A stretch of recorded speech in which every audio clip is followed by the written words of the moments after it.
All right, we are here today with Felicia, our remedial massage therapist extraordinaire, and she's working on Bree, who's a personal trainer here, and she has just done her first powerlifting comp, and she's a little bit tight in her piriformis, and Felicia's going to show us what she's doing with how to release piriformis and what's going on. So, Felicia. So first to begin, I do a little bit of range of motion work with Bree. So we're just going to kind of ease in here to open this up.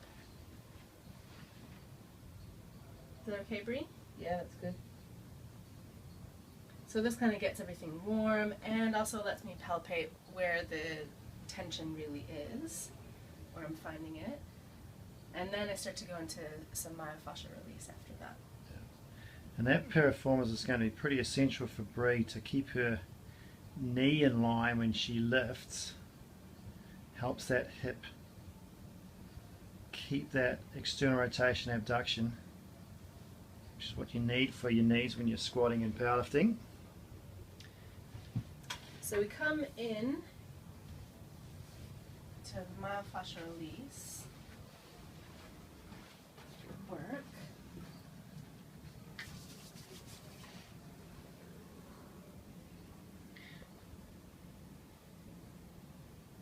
And I find with Bree, on her left side, her QL, her quadratus lumborum, is quite tight chronically on Bree. So she's a little bit turned this way. So when I do the myofascial release work, I'm going to be working lateral to medial to go against the curve that she normally has as kind of a corrective measure. And this is where people get all those yummy trigger points in there they really want to get their hands into.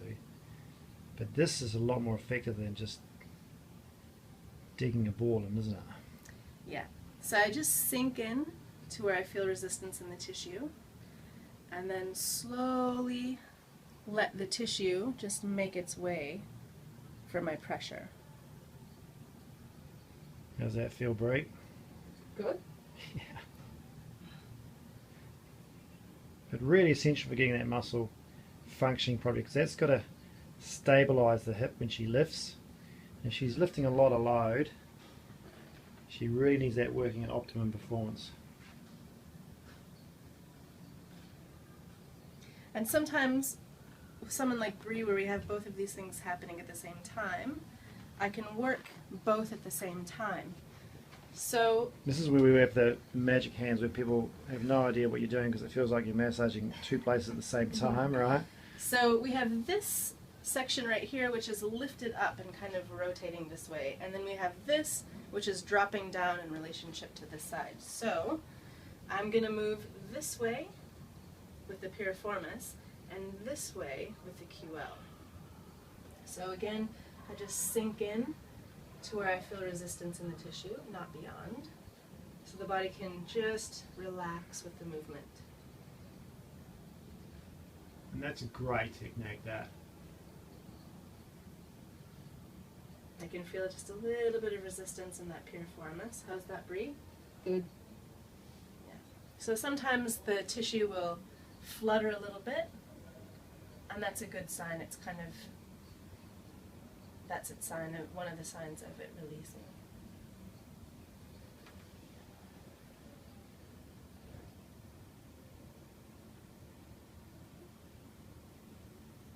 That's great. And what other things are we going to work on with Bree, like to help her?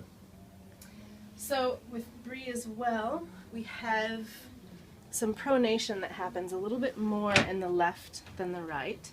So And this is going to be quite important too when she squats, and if she's pronating on her foot, she's going to have trouble up the chain exactly, in her hip it's and in gonna her lumbar spine. Right? translate right forward. So I'm going to give her some movement in the ankle to help release this tissue as I slide up the area with the pressure. Yeah, that's really getting in those perineals, because they're going to be really tight when you've got someone who's pronating. And then this will change the way that she's standing on her feet, where the weight is distributed just naturally without her thinking about it, without her trying. Yeah. Which is going to make it a wee bit more effortless when she Has to keep a good form under load, right, Bree? Yeah.